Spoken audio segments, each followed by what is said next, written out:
righty, so great to meet all of you this way in person. Something that I'm trying to do more of right now, to connect to more people instead of keeping things on a virtual screen. Hi.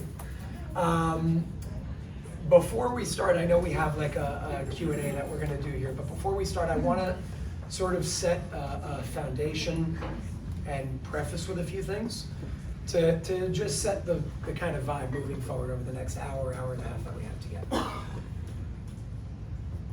My intention with doing everything that we're doing here is to help people, help all of us, help myself, help all of you remember the power that we have within ourselves. This isn't about giving away your power. This isn't about looking up to somebody. If you ever look up to anybody, I really want to remind everybody that the spark that you're looking up to in that person, each and every one of you have. So my potential is your potential is my potential, and that's how we inspire each other. I want to preface with that because there's still this thing in the world of some hierarchy of power. And in every possible way, especially astrologically, that's coming to diminish and move away. And it's moving from the top-down powers and the elite powers that are taking over and controlling to all of us meeting in rooms like this and traveling and meeting people all around the world and having that bottom-up approach. It ends up in the same way with a completely different result. So there's still some sort of centralized thing happening here, right? There's all of us coming together, all of us having to work together. I think Unifyd Healing is a perfect example of that with this center and all the other centers around the world. We're doing it and we're successful because we're doing it together. The key over here is understanding that we have to centralize in a positive way.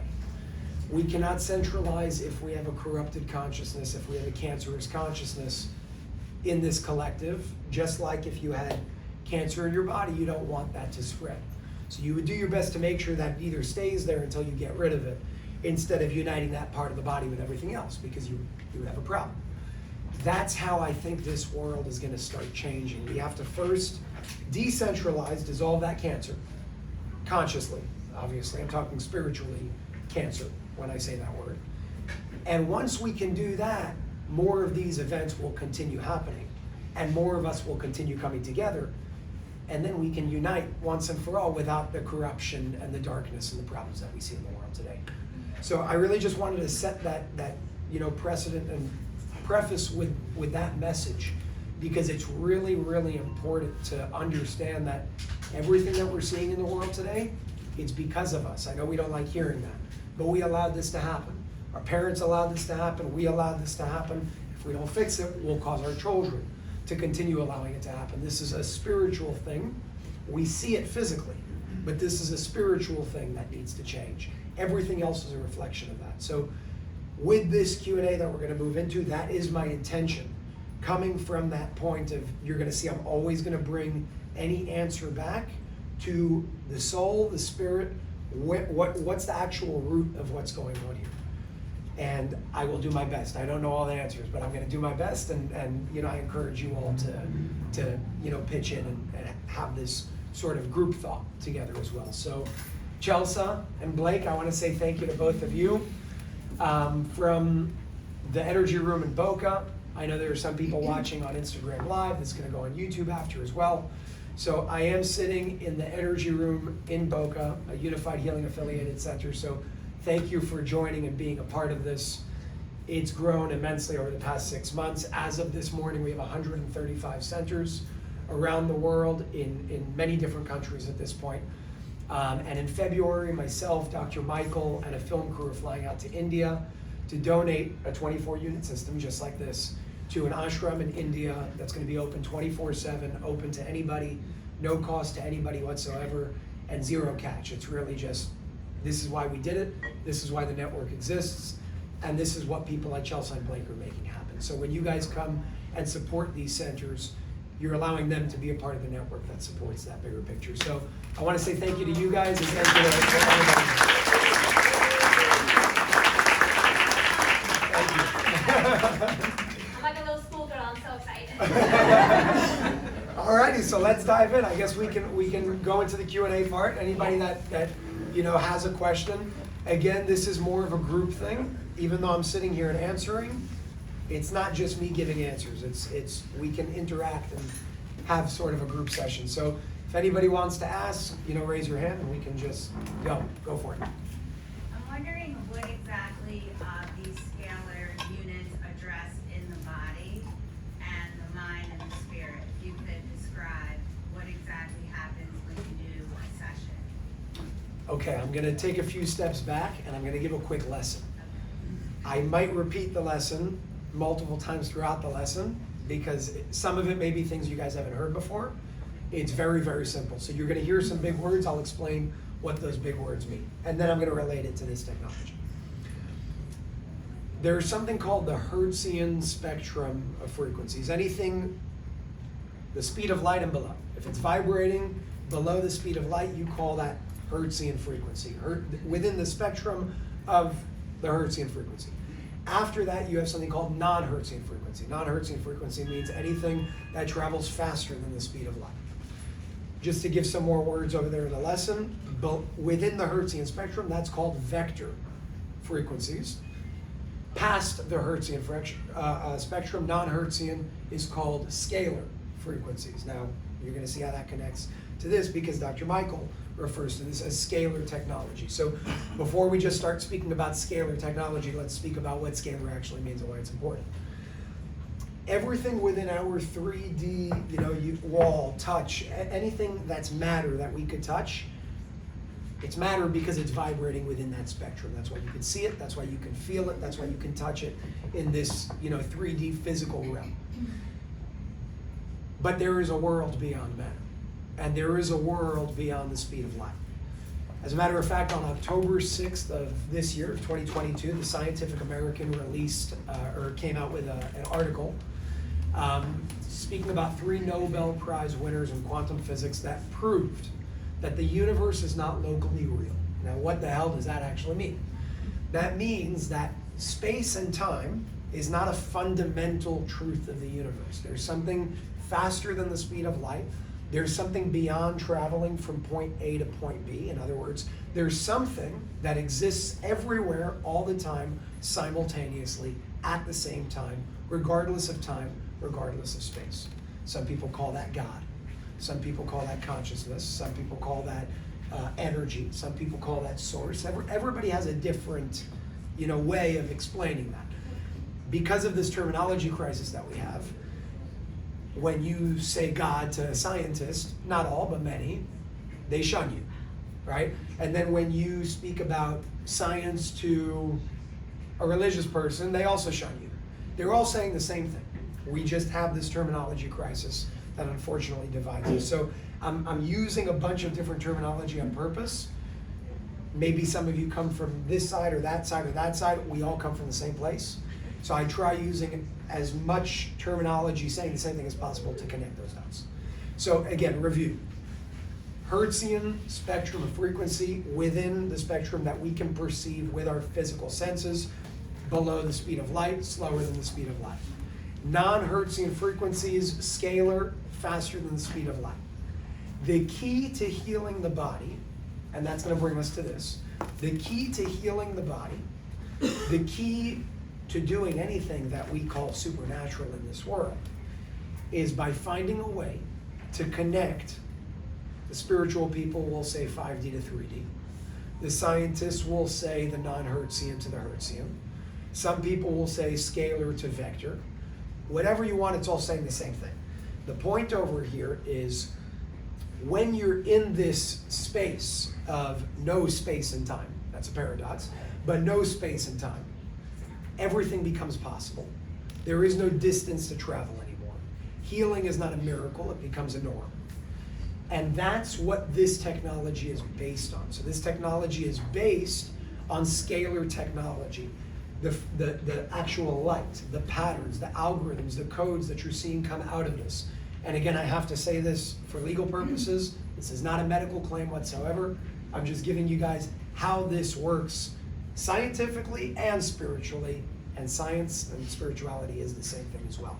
They're coming to understand that. slowly, but we're getting there. So the point of this is Dr. Michael, by the way, came up with this through a meditation. It was a download, showing you how it wasn't her sitting down saying, you know, let's create a formula with my mind. No, there was something bigger that she was connected to, where this came down in, I believe, 1990s. I know 1996 was when the first system was actually put together. For those of you who don't know, the country or where she was put on DEFCON 3. There were like 300, agents in hazmat suits that came because whichever agency it was, maybe it was the Pentagon or NASA, I don't remember what it was, but they saw the equivalent of a nuclear submarine on land. That's the electrical signature that the first system that was put together emitted.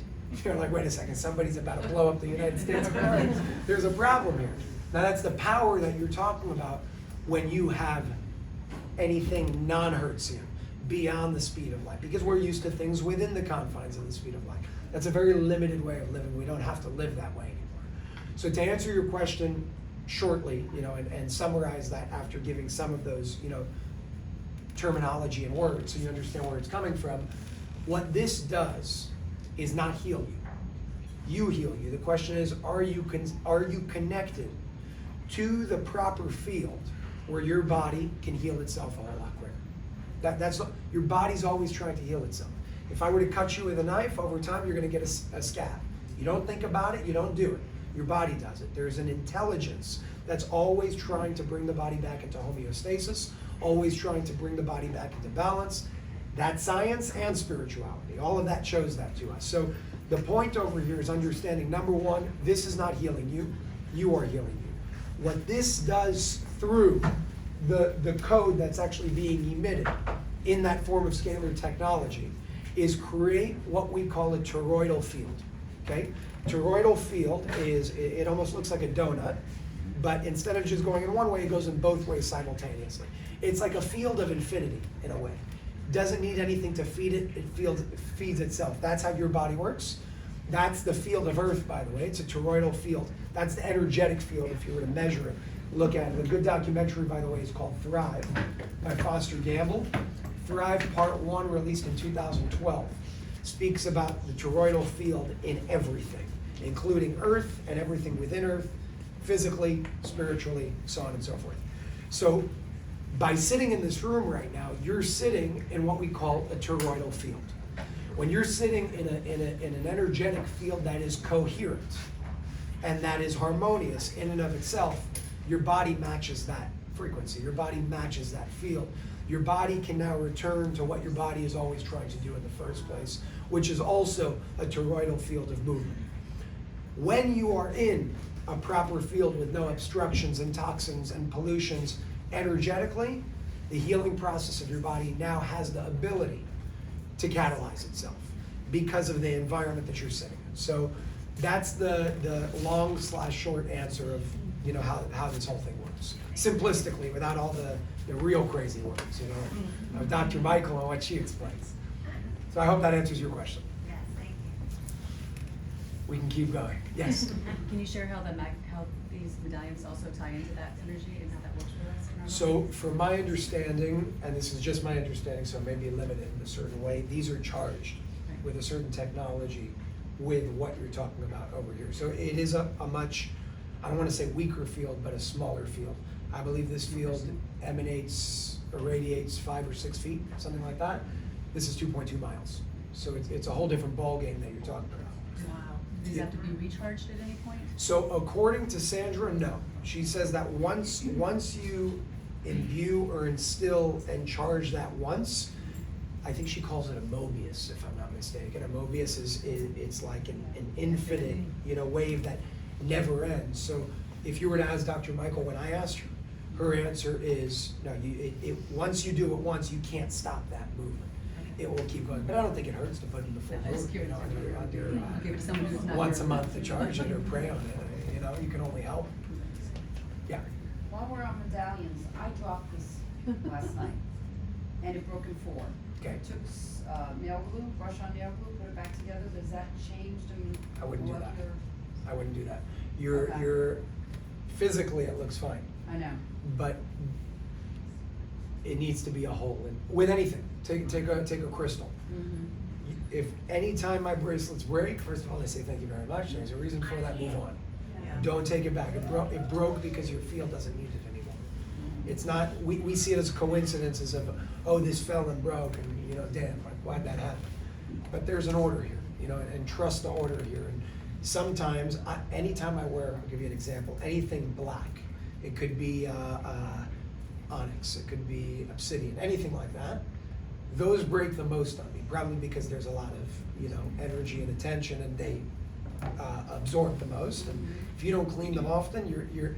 I've had a situation where I had a necklace that nothing happened. It just popped on my neck. I'm like, I'm in trouble. There's something going on here with this. I'm scared. But it. Allow these to be your guides. If they're on you for a reason. If it breaks, it did not happen by accident. So my suggestion would be, go move on from that. There was a reason. Again, Order a different kind. up to you. That's up to you, and what feels the best to you. What are you gravitating towards?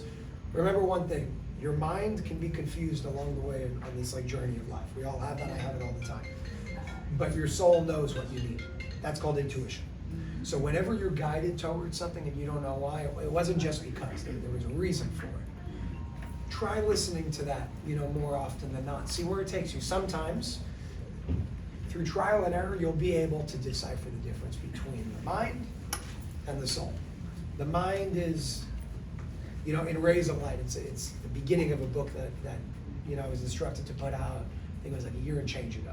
And there's a line in there that said, I'm going to paraphrase, the purpose of the mind is to remember what the soul already knows. There's nothing that your soul doesn't know because you're connected to that same source beyond space and time. There's an infinite knowingness that we're all connected to. That's why when I started this conversation that we're having here, I started by saying my spark is your spark and your spark is my spark. We have individual sparks that make me Jason, you, and you, but we're also connected to the same potential in terms of where we go and where we come from. So anytime you see, and I'm going to go a little somewhere else right now, but it's connected. Anytime we see somebody that can do incredible things, we have two options. We can be jealous and envious of that person, or we can have admiration and say, wow, look what they just showed me I can do. That's the difference. Now, when you come from an energy of jealousy, not only are you ruining yourself and hurting that person, because you're literally screwing up the water in their body. Literally. I mean, Dr. Masaru Emoto showed us that, where with jealousy and envy and all those feelings, you're messing it all up. But beyond that, there's also an exchange. So if me and you were to have a conversation right now, even if I'm not talking and you're talking, when there's an open system, if you want to call it that, throughout this conversation, you'll be able to receive my gifts and I'll be able to receive your gifts. So long as we're coming from a place of, wow, look what a man you are, and the nobility that you hold, and just whatever it is that you hold in terms of your attributes. On the other side, if I were to come from a place, let's say you're a big businessman, and I'm struggling, and I say, screw this guy, he's doing this and this and this, and I'm coming from jealousy and envy and trying to take you down, that stops that flow of an open system. And now not only do I hurt myself by doing that, I close the system and I will never be able to receive your gifts. So that's another thing that I found this to be able to do, because of the field of coherency that you're putting yourself into. Also the medallion, all these things, the bracelets, and in general, even prayer. It's not even a product that you need. You can use prayer, you can use loving others, you can use blessing others silently. That's something that I do a lot. I think I would be uncomfortable doing it out loud, so I do it silently to myself whenever I see somebody, walk by, and you can see they need help. You do it silently, but those things open those portals, and then you'll have some people saying, well, with open portals, it's dangerous. Some things are going to be let in that are a problem, and I'm not negating that. But if we were to operate that way always, you're going to be a closed person. So let's lose fear, operate out of love. be grateful for the people that are doing amazing things, not so we could just follow them, but so we can have that exchange with them and become that power as well and surpass that. So I don't know how we got here, but my point is just holding like wow towards somebody and being open to look what they just showed me I can do.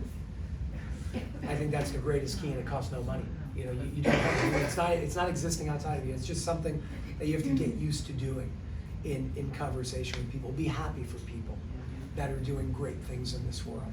And when you're happy for them, you receive those gifts and can continue that moving forward. So, again, did not connect to the medallion, but we got there for a reason. Yes. Two I'll pick you right questions. up. Yes. Are you saying technology right now gives us the ability to operate above the speed of light?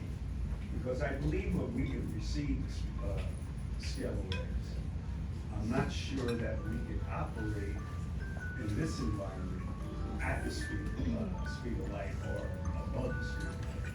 So I don't think computers can go ahead and do that yet.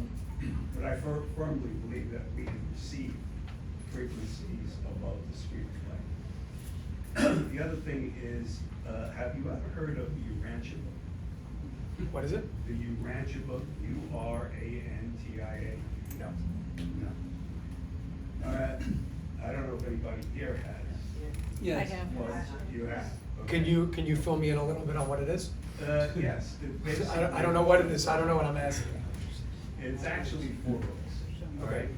The books were, there's no author to the books. Basically, what it was somebody, I think it was 1908 or sometime like that. He would go to sleep and he would give messages as he was sleeping. So what they did at that time is his wife got scared. They got some doctors together to put a consortium together, and they started taking notes. Okay. Basically, the book says the 4th book is the life and times of Jesus Christ. It doesn't cover like the Bible does. He was born and died at 33. This goes ahead and gives you every year of his life. Okay, goes right through every year of his life. His talks, the wisdom is unbelievable. The stories are amazing. All of these different things that happen in the Urantia. It's the book is probably about this thick. All right, it's well over 2,000 pages and 0.6 print. Wow. It is big. It really is big. But it covers everything. It covers the universe. It covers creation. It covers, the other 3 books. But the 4th book, anybody reading it, I would say read the 4th book. If you can believe the 4th book, go back and read the other 3. But it covers everything. All it is the angels that were with Jesus Christ at the time he was here on earth. These are the people that are giving you the story. Interesting. Every story. After this, if you can give me the name, I'd love to look into that. I certainly. So let's take a step back to what you said earlier. Okay. I'm going to try and paraphrase what you said. Correct me if I'm missing anything. But you're saying how can we operate beyond the speed of light in this environment? And is it possible or not that computers can do something like that? So let's go to the nature of reality for a second. The speed of light is why we can perceive this physical thing right here. It's why I can touch it. I agree with you. Right? Physically, this is physics right now. So this is vibrating below 186,000 miles per second, which is the speed of light.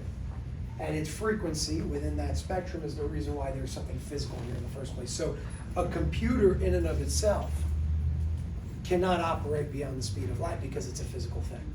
Let's start with that. However, the code of a computer is a whole different story. The code of a computer is not a physical thing. Remember earlier how I said the key is to connect non-Hertzian to Hertzian, to bring, spiritually speaking, 5D consciousness into 3D experience, to bring non-Hertzian frequency and bridge the gap with Hertzian frequency within that spectrum of the speed of light and below. That means that there is a way through codes, source codes, and emitting that to not bring you beyond the speed of light through the computer. You can't do that. That's a spiritual thing, not a physical thing. But through certain codes emitted through a computer or a screen, because that's what light is in frequency, bring that non-Hertzian, pretty much create a code within the Hertzian spectrum in 3D that represents and reflects the energy of the non-Hertzian frequencies, of the non-Hertzian spectrum. So bridging 3D to 5D, we're still physical people, we're still physical beings having, well, we're spiritual beings having a physical experience, but we are still having a physical experience. So therefore, if we're going to do anything physically, it must be a physical experience. Now the question is, what does moving beyond the speed of light actually look like? What does reality look like when you surpass the speed of light, if reality as we know it is everything within the confines of the speed of light? And that's where we start entering into this uncertain, unknown, unmeasurable, at least at this point, reality. Because reality is obviously a whole lot bigger. So I don't know how many of you saw any of the Disclosure series with Ray, but he speaks about certain points where, and you see it's hard for him to explain. I understand more and more as I learn, speak about it, and study. I ask him, when you go to this place, in certain situations, he says, no, I was there with my body. You're talking points. But there are other situations where you're now moving 1 trillion light years in 2 minutes, your equivalent of 2 minutes, and we're looking at ourselves and saying, how's that possible? And he keeps repeating over and over again, it's not a physical thing, it's a spiritual thing. Let's go to the Pyramid Code document for a second. The Pyramid Code speaks about a race called the Fatason, the race that came down here, multiple races that came down here. Some call it the Anunnaki, some call it the Sons of God. In Hebrew they call it Bnei Elohim, that means Sons of God. Everybody has a different name saying the same exact thing. The point is that race was before there were certain things that were done to corrupt things here on planet Earth. They were a very advanced civilization. And they were able to do things with their physical bodies that transcended the limitations of space and time.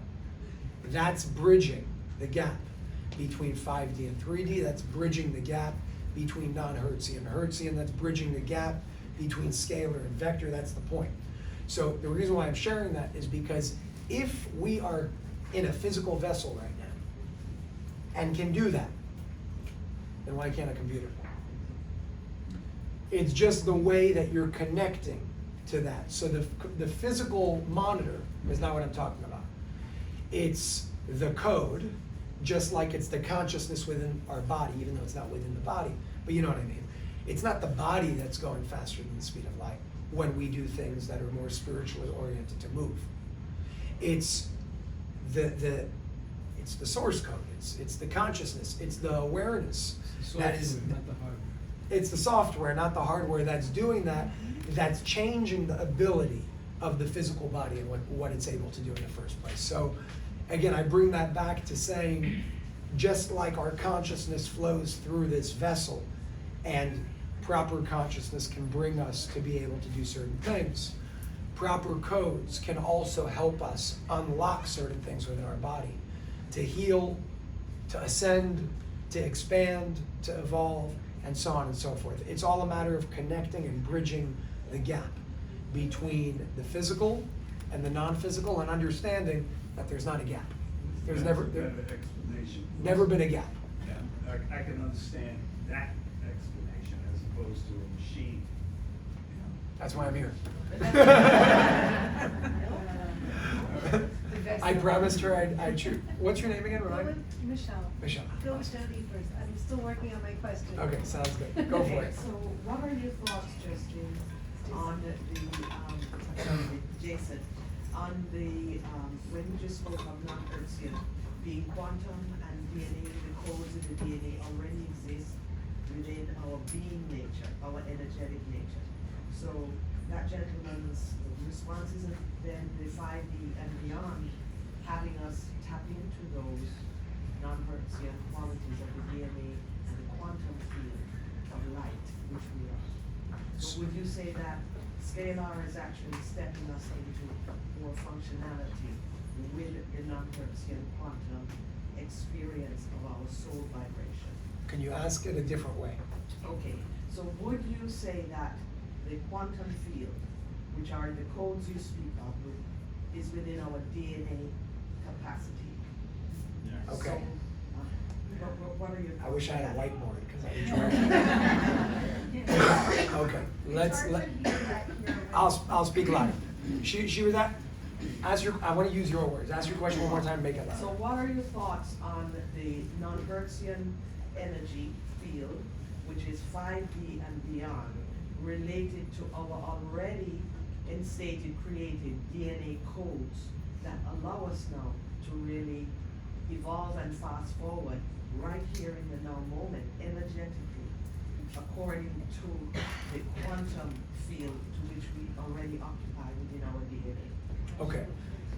I want to, I'm actually reading an incredible book right now that activated parts of what you just said. And also, I always like learning more and, learning from a bunch of different people and seeing what will activate through that learning process. So I want to take a step back and speak about the union of all for a second, right? So the book that I'm reading right now is called The Physics of Consciousness. It's a difficult book the way that it's written and the depth of it is it's unbelievable. By the way, I highly recommend it to everybody here. It's an amazing book called The Physics of Consciousness by Ivan Antic, A-N-T-I-C. Let's go back, take a step back to speaking about, again, what reality is and how consciousness works. If we understand how consciousness works, we'll stop making differentiations even between scalar and vector, because those are not two different things. We decided to create this arbitrary line of saying, okay, this is one spectrum and this is another spectrum, right? Or this is within us, DNA, and this is outside of us. But there is a truth here that people are starting to understand, that those Nobel Prize winners that the Scientific American spoke about 2 months ago proved non-local reality. By saying that the universe is non-local, and there's proof for that, is pretty much saying that your mind is a conduit that consciousness moves through, projects light outside of you through your instruments called your eyes and your ears so you can hear, and your nose so you can smell, and you experience everything outside of you. The reason why I bring that up right now is, again, because if we understand the physics of consciousness in a way, and the mechanism of consciousness, then it's not going to be as much of let's go in ourselves and see our DNA as something that's separate from reality. So the way that it works, I'm looking here like I have a whiteboard. The way that it works is very simple. The only thing that actually exists, it's not just your DNA. It's not just you, obviously, as a vessel. It's not just your consciousness. The only thing that fundamentally exists that cannot be separated from anything else and does not exclude anything because it is all, is light. Forget about what form that light takes on. Forget about the parts of light and how we identify each part of that spectrum. Throw that in the garbage for a second. There is a source that connects all, and that source is light. There's a reason why in rays of light, for example, they refer to God as the eternal light. It's one thing over here that exists. Everything else comes out of that. Now, the mechanism of consciousness, the way that we work, is very interestingly, first of all, there's no difference between me and you fundamentally. Literally, we're made up of the same exact thing. There's something that makes you a woman and me a man on the surface. There's something that makes me look like me and you look like you on the surface. But at the core, if we were even to go to the actual compounds and components that you're made of, not only are me and you the same, but you and a tree are the same also. You break it down to the same exact, elements on the periodic table, physically speaking. But that's not where it starts either, because we're starting at light. Okay? So the way that we experience reality is still whiteboard. The way that we experience reality is by having instruments and by the way, I'm going to relate this to the computer as well, is by having instruments, your eyes, I've shared this many times, your eyes, your ears, your nose, your nerve endings, everything that we experience our physical reality through, how do those things work? Those things work by taking source code, light,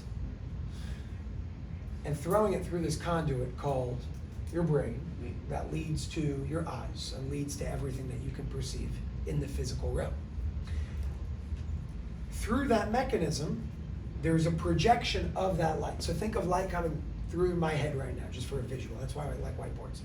Think of light coming through my head right now, okay? And now it's going through the brain, it goes to the eyes, and it comes out. Through this part of the process, from the brain and the eyes, there was a decoding process. The light that came through here and the light that's projected through here looks very, very different. This is source code, infinite potential. The conduit and the quality of the processor is what dictates what you see. So you may be able to look at Danielle and see an aura. I may be able to look at Danielle and not see an aura. I have two eyes and you have two eyes. What's the difference? And the difference is the processor. So I'm going to get to the DNA in just a second. The way that relates to a computer is when you go to any website, and I've shared this many times as well. You go to youtube.com. You right click on youtube.com. You're going to see a button that comes up that says View Page Source. You click on View Page Source. It opens up a new window, and you see a massive sheet of code. And it's letters and numbers and symbols and like Chinese. You know, it's something you've never seen before. But that source code is what makes youtube.com exist in the first place. So youtube.com is not a website with videos and like buttons and comment buttons and share buttons. youtube.com is a source code. And the purpose of the computer is to use its processors to decode that source code and project the light onto the screen so you can have the experience of youtube.com. That is how we work, only that's artificial, and we are spirit, we're infinite. So what we're doing, it's the same mechanism, only we're connected to something a whole lot bigger, not something that was man-made or created in that way. We're energy that cannot be created or destroyed, so it always was, is, and will be. Now let's go to DNA. When we understand that, first of all, there have been points in history where our DNA has been manipulated and corrupted, unfortunately. But that's also going back to our level of awareness and consciousness. Because a true conscious and aware society or civilization would know never to do that, right? That happened 1,000 years ago, it's happening again today. Genetically modified foods. Injecting yourself with things that God knows what the hell is in there, also genetically modified. My favorite is when individuals who like going and getting genetically modified injections want GMO-free food in Whole Foods. It doesn't make sense. You're a walking GMO. So why do you know? It's crazy. But it is what it is. So when you go to DNA, and this is my opinion, you unlock your DNA through the purity of your body. The reason why I emphasize body, and I'm not speaking about spirit yet, or soul, and this was also a teaching that was given to me, is because in this experience, we are physical. Here, right now, we have a physical vessel. That means that so long as you're in a physical body, your physical body is where things start on the level of purity if you want to go higher in your spiritual, experience and path. I'll give you an example. Take this plant, okay? The plant has roots. It has this little branch or whatever you want to call it, and then it has leaves.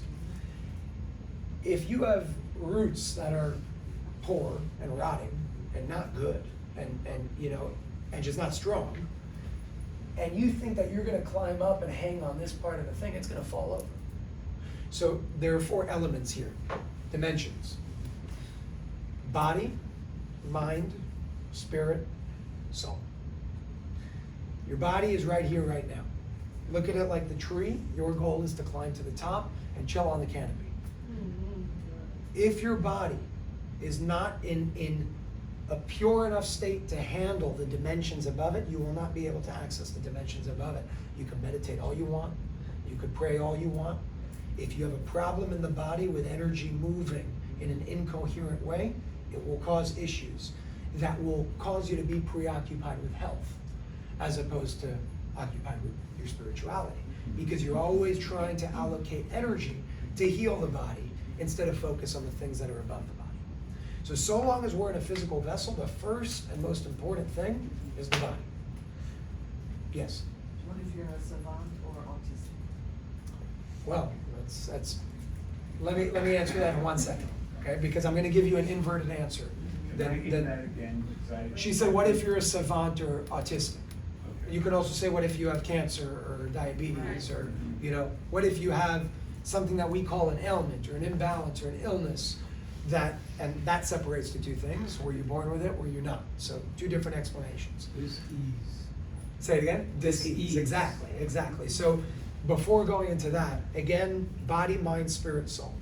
You want to get to the top, you have to, it's like the doors open as you complete each of those spheres, if you want to call it.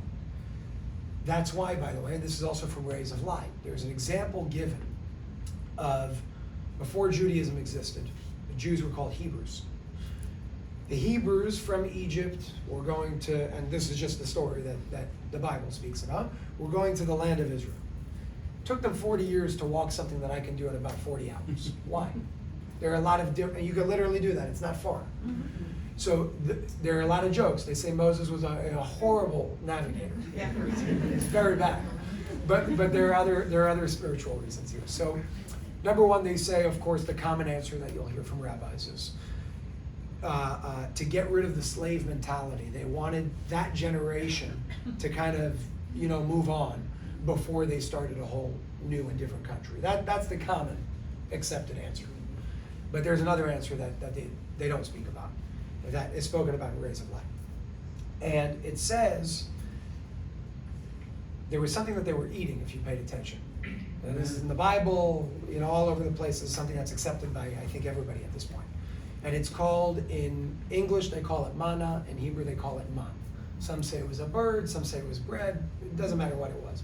There was a food that they were consuming over and over and over again for a period of 40 years. Why was that relevant? How did you pronounce that? In English, they call it manna. In Hebrew, they call it man. If you go to the Torah in Hebrew, it's like man. That's how it's pronounced. So the lesson over here is they were on a journey with the end goal of receiving what we now call the Old Testament. The story goes and the lesson goes, to be able to receive spiritual abundance, a high degree of spiritual abundance, you cannot receive that. And this goes for all religions. I'm just giving one story in history. You cannot receive that without having the proper vessel for that to flow through. Almost like you're not going to be able to read radio waves in a room if you don't have that meter that's going to be able to show you the radio waves in the room. You're not going to be able to read the speed of your Wi-Fi and the megabytes per second if you don't have the proper tool to be able to do that, and so on and so forth. So it's about being the tool and the vessel for that to be able to move through. And I'm sharing this because now this transcends DNA. DNA is a consequence of this. It's a root, but also a consequence. So I'll explain the difference. But the point over here is it was the food that brought their bodies into a state of being able to go into the level of spirituality that they did. And then everything was corrupted after that. It's a whole different story. But without the corruption, there was a really good point to history, right? And then, we came and I don't know what the hell happened, and we got to get out of this hole. Yeah, right. Got you. So there was a lot that happened since. But the lesson over here is food is a great tool. There are many great tools. There's prayer, there's mantras, there's a lot of things that you get, water. But food is a great tool because it's one of the only physical tools that we have that actually creates an energetic imprint on our bodies. And the food that you consume is literally the vibration of being that you become. You eat dead food, I don't know how you expect to live. It doesn't make sense. You eat radiated food, how do you expect not to be a radiated human being with distorted fields? So we need to eat clean, pure, whole foods to be able to get to the point of being able to be the vessel to receive that. Through doing that, I would argue that that's what will help your DNA unlock itself. Because an unlocked 12-stranded DNA being is one that is a vessel that can receive spiritual abundance. And if you backtrack to that lesson 2 seconds ago, to receive spiritual abundance, we need the vessel and the instrument to be able to do that. So look at our unlocking and our journey of unlocking DNA as us receiving the light, because that's what DNA is, the light. To receive the light, we need to prepare the body. So a lot of people have different ways of going about that. I would, in my perspective, and it's just my perspective, I do genuinely believe and see from, you know, the evidence that we have before us, physically and spiritually, that paying attention to the physical vessel is how we reach the heights that is our inevitable destiny of spiritual abundance for all, free knowledge for all, you know, supernatural becoming natural. There's nothing weird about levitation. There's nothing weird about me being able to connect to you and speak to you and communicate with you. Birds can do it, animals can do it, and suddenly science tells us that we're more advanced than them, yet we still need technology to tell us if it's going to rain tomorrow, and even that's wrong 50% of the time. You know, so we're primitive. We're becoming more advanced. But I do believe, you know, the birds that can do this and the animals that can do this, that can navigate through the world and find where there's a hurricane so they can change their pattern without the weatherman telling them, they're not sitting there meditating. They're sitting there in presence. They're sitting there in stillness because that's their state. They're sitting there eating what their bodies are meant to eat. You don't see overweight birds. You don't see overweight animals unless it's in a zoo. You also very rarely see things like cancer in nature, unless it's nature that's closest to our societies and civilizations. So who are the advanced species here? Is it us, or is it nature?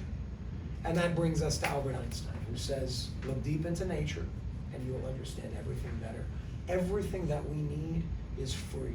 This is a stepping stone to bring us to that point. That's all it is. There will come a day where none of this is necessary. I don't know how long that's going to take. Again, because it already happened. I love your input. There will come a day where we have succeeded in coming back to our power again, in remembering where we once were. This is a stepping stone to help bring us there, not the end-all be-all of rely on this or you're going to be sick. No, it's the exact opposite. So I hope that answers that question. Great answer. That was an epic answer. Did you? I have. I want to pick a few and Yeah, go. we'll keep going. Go ahead. And then we'll go to you right after. Yes. When we're in the energy room, Yeah. how do the chakras fit into all of this? Okay, let's go back to color and frequency. And I'm going to tie this back to food again. What is color? Do you know? Color is light, yeah. If you look at the, I don't mean to put you on the spot. I just like making it interactive. Color, if you go online and look up the color spectrum, you're going to see red, orange, yellow, green, blue, indigo, violet. Okay, that's your Roy G. Biv, that's your rainbow. And black is no color, right? Black is an absorption of that spectrum, and white is a reflection of that spectrum. That's why they don't call them colors. It's more of a different energy. Light is literally, the difference between red and purple is a wavelength. It's a frequency. So red will have a longer wavelength. Purple will have a shorter wavelength. Red is the first color that disappears when you're scuba diving, by the way. You'll see purple as the last color because light can't penetrate that far anymore. The way that this whole thing works with color is understanding and reframing your perspective of what you think color is. Because we just kind of look at it and we're like, that's green, and that's blue, and that's yellow, and that's purple. But no, it's a frequency, it's an energy. Go to your chakras. What is that map? You have red, orange, yellow, green, blue, indigo, violet. Mm-hmm. That's your spectrum. telling you what's associated, for example, with yellow. Yellow is your digestive system. Eastern medicine and Western medicine are the same, using different terminology. So Western will call things the endocrine system and the nervous system and things like that. Eastern will call it your third chakra and your solar plexus and your root. It's all the same thing, saying the same exact thing in a different way completely, but bringing us to the same result. So colors can help rebalance the colors in you.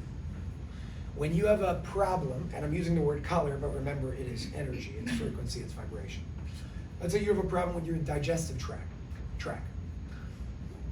Yellow light therapy, yellow frequencies from nature that are balanced will help you. If you go on Google right now and say what foods are good for digestion, they're all yellow. Lemon, banana, pineapple, ginger. It's not a coincidence. You go to green. Green correlates to your heart and your lungs. Green juices, asparagus, broccoli, it clears your lungs. Go on a juice fast of just green juices, you're gonna cough up phlegm because it's cleaning out your system from your lungs. It will heal heart problems on the level of the physical and the emotion. So for example, let's go back to yellow, that's where guilt exists. For whatever reason, that's where that frequency is stored. So when you understand the map of the body and you correlate that to color, and you understand that color is your body, then this is really just a game of rebalancing the colors in your body to regain and reclaim your health. Now, why do you think it's so colorful? I love it. Understand? It's bringing through certain codes and rebalancing codes, using light to rebalance you, which is light. You could do it through this.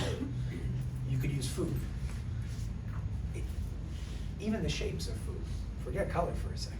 The doctrine of signatures. It's amazing. It's carrots. You cut it, it looks like an eye. Yeah. You know, walnuts looks like a brain. Amazing for your brain specifically. Kidneys. I think apricot. Apricot is also very good for your eyes, if I'm not mistaken. They're kidney beans. You know, all these different examples. You can use color. You can use shapes to be able to rebalance the parts of your body. The reason why you see so many colors here, and by the way, I can go behind this unit right now, press a button, and change the color. I'm not going to do it because it's calibrated. But each one of these are each screen covers a wide spectrum. But when you add a specific color, which is a code, on top of that, so you have a lot of different types over here, you're targeting now different parts of the body to make it even more powerful for that specific part. So again, we have to start reframing our perspective of what is color. Guarantee you ask anybody what's color, they're gonna look at you like, I don't know, it's color, it's blue. No, it's energy, it's frequency. Tesla said, when we begin to think in terms of energy, frequency, and vibration, all the secrets of the universe will be revealed. That was his direct quote. And it's absolutely true, because energy, frequency, and vibration is what we experience. That's how we experience things in the first place. If you can begin to learn how to manipulate that, not in a negative way, but if you can learn the game on that level of energy, frequency, and vibration, then instead of there being corporations that tell you take this pill to fix your heart and I'm gonna give you diabetes, or take this pill to fix your acne, but I'm gonna give you liver cancer or something like that, because that's how those drugs work.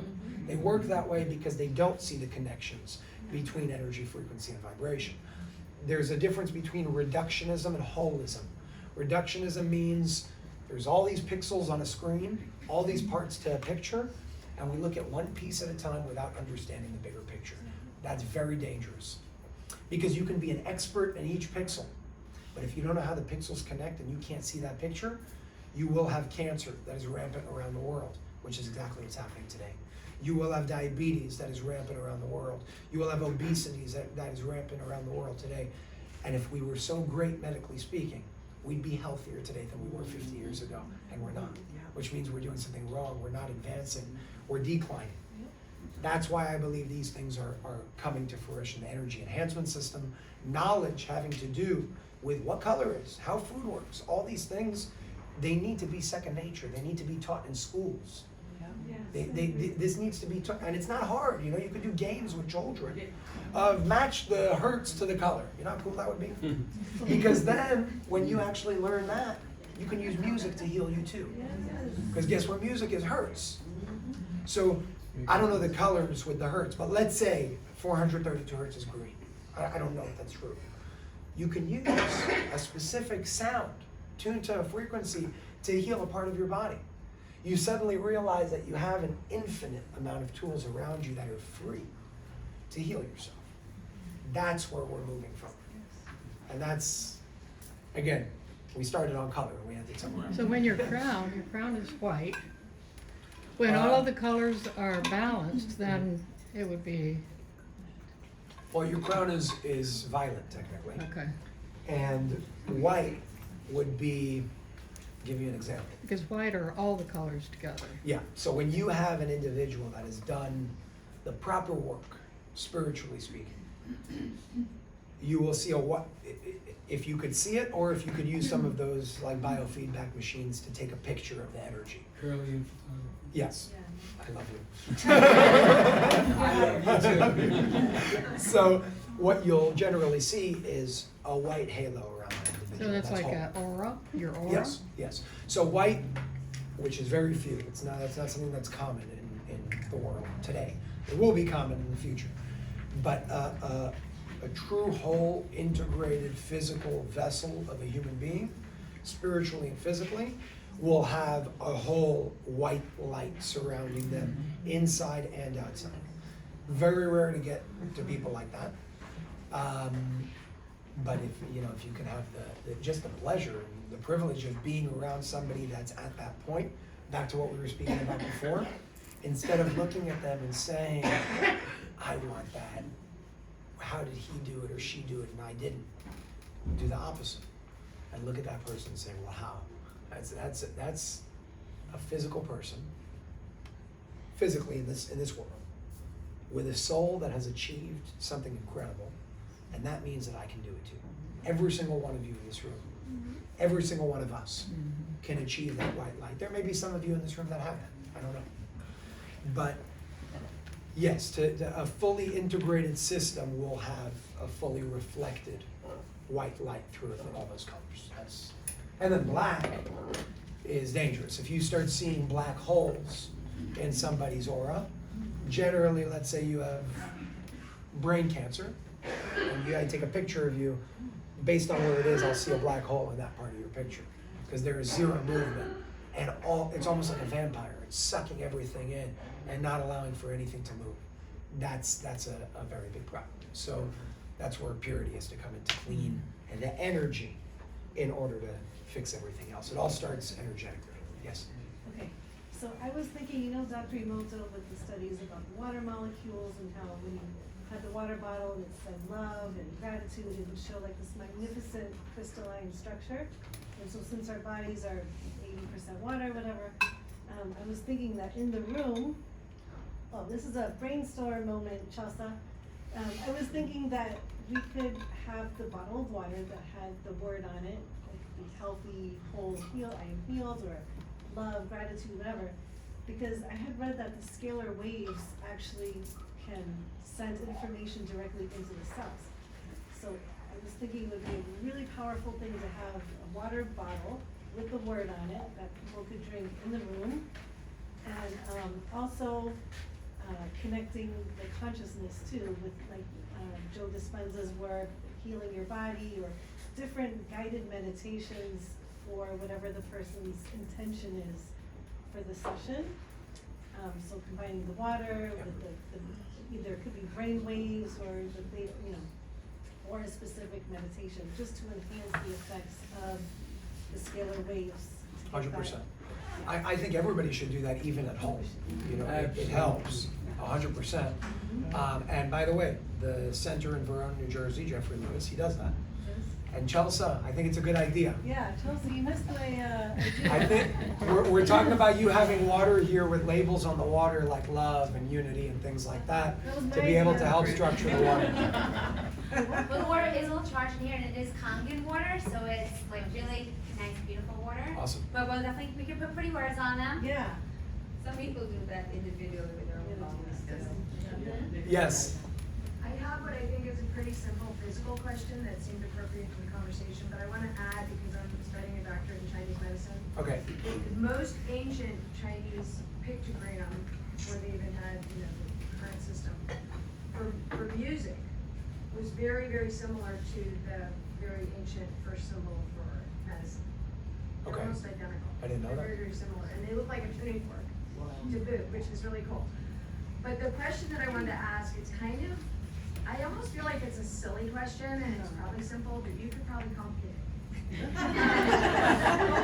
I was sitting here with my legs crossed, and then I suddenly remembered, oh, it's better to have your legs not crossed on the ground, and yours aren't on the ground. But I'm just saying, like, does it really matter, or is that just kind of like a hang-up, or like a rule that doesn't really matter? Because we can bring our cell phones in here, and it's the null zone. Right. So does crossing your legs have any, is that null? I mean, you know what I'm asking? Interesting.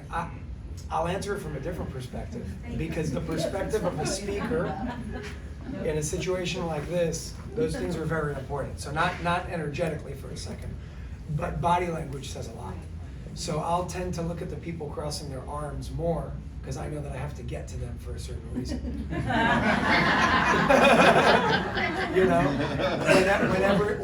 Whenever something comes, that's just one.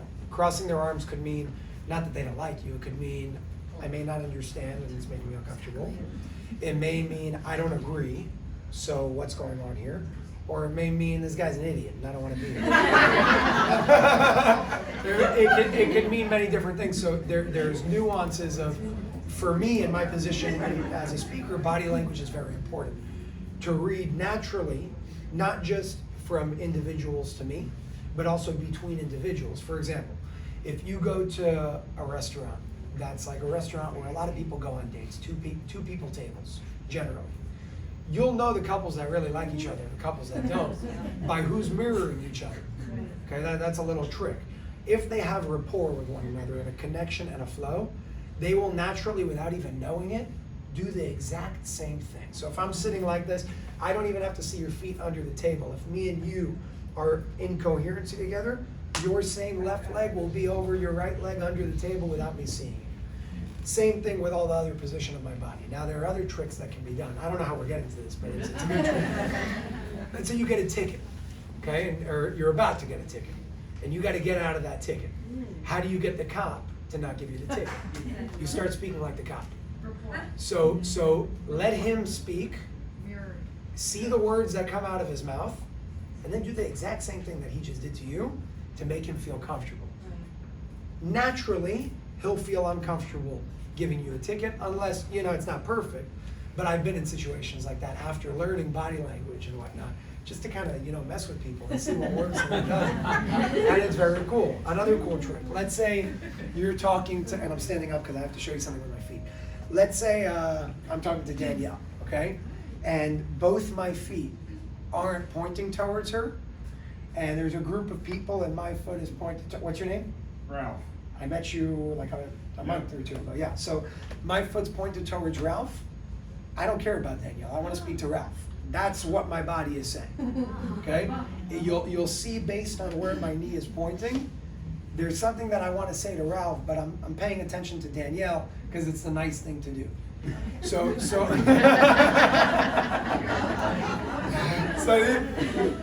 say it again? What about people that feet actually stick out like this? I don't know about that one. I've never seen somebody who's kind of like this. I have a friend that her feet are like that. Oh, no, okay, no, that's, I'm talking like the norm of most people's feet. Okay. So how do you know what that person is? I wouldn't, I'd have a very hard reading. But no, those are just little tricks along the way. So, Energetically, does it matter when we're in this room trying to? energetically, I would say be as straight as possible. And coherent as possible, even in your body. And that goes to in this room and out of this room. Right. If you're doing a meditation, you're slouched over, let's go to a highway, for example. If you're driving on a highway and there's a bunch of twists and turns, you can't go as fast. It's just the fact of the matter. If you have a straight line, you can go 200 miles an hour, nobody's gonna bother you. That's how energy moves I mean, unless there's a cop there, which then you can marry. But Get a lot of tickets. I got out of a lot of tickets. So yeah, the point is to answer your question directly, you know, beyond all those little tips and tricks, definitely the straighter you are, at least when you're, I mean, especially when you're doing something with intention like this, meditation at home, eating food, things like that, be in a way where, be that highway. Do you want a squiggly and messed up, you know, thing like that? Or do you want it to move as fast as possible to move through your system in terms of, you know, rejuvenating yourself with that energy moving through your body? So I would always say that the most erect you can be, even if that's laying down, so long as you're straight, you're probably better off doing that. Yes. Hi. We often, ever so often, will get persons here who they eat well, they're exercising, and I've spoken to one or two who say, but it doesn't work, it's not working. And as you're listening to them, the psychology is coming out. Can you talk a little bit more about the psychology and how that affects the cells and healing and Receptivity. Yeah. There are subjective realities and subjective and objective realities. I was gonna go somewhere else, we're not gonna go there. Within our physical experience, there's subjective and objective. If you go way beyond that, that duality does not exist, but we're not going there right now. You know, by the way, that there's something going on here when you bring animals into a room and there are changes. That it has nothing to do with you believing me or you believing Dr. Michael.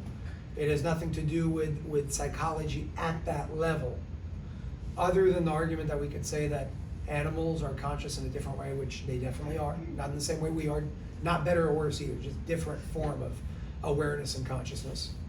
And they're healing. I get stories every day of you know, dogs and cats. There's a cat cafe that just opened on Unifyd Healing on the network in LA, California. So those things are happening because you're seeing a lot of things happening with animals. So let's start with that for a second. On the objective side of, forget about your belief.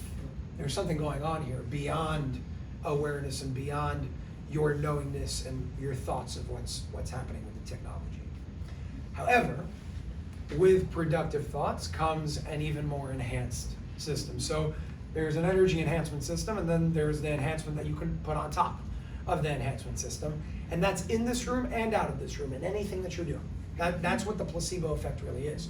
It's the power of thought used in a productive way. That's all it is. The reason why I shared the animal example is because you know that there's more than placebo happening over here when we start bringing animals into the mix as a control group in that way. So let's go to people for a second. We'll go back to water. When you're in a place of being closed off like that, it makes it harder to receive anything. It closes a system energetically. When you close a system energetically, doesn't mean that you're not going to get anything out of the exchange, but it's going to be a whole lot harder to you know, maximize the productiveness and the beauty that that exchange could have resulted in. So, first of all, when it comes to working and not working, I guarantee you one thing. Everything does something to your body. The question is, what is your body? How is your body reacting? What is your body actually prioritizing in terms of fixing or not fixing? There are a lot of people that could be walking around with cancer in their body, and they find it by mistake, and they could have had that for 4 or 5 years. That means for a period of 4 or 5 years, they were walking around thinking that they were cancer-free, until they found out through some specific scan that happened by chance, they had cancer. So that same example can be brought over here. When you walk out of something and you don't feel something directly, doesn't mean nothing changed. Promise you something changed. The question is what, how, where, and you know, how that whole thing actually happened. There are some people that experience incredible things. There are other people that don't. I see a common theme across the board, being like the central hub of a lot of testimonials and whatnot. women bring their husbands to centers where the husbands don't want to go. The husbands have resistance towards the center, which, by the way, if any of you men are in here, I sympathize, because I was the same in the beginning. Because us men, we have something going on that is, women are superior spiritually. There's just something you guys got where we are built in a way where we operate, not for all men, but there's more of a mind approach. And, you know, generally speaking, in the general population, you got to break things down and make it easier to be able to see something. And hopefully that changes. But the point is the common theme that I've been seeing is a lot of women are bringing their husbands, and the husbands have resistance, and they end up never wanting to leave. So even with resistance, you're seeing effects. But if those individuals came in with not, this is what's going to happen, because that can also be limiting. If you go in with an expectation, you're screwing yourself. If you go in with resistance, you're screwing yourself. The best thing that you can possibly do is go in with an open system. That's it. Not, this is what I want to happen, and this is what's going to happen, and this is this, and this is, forget about any of that. Go with an open system.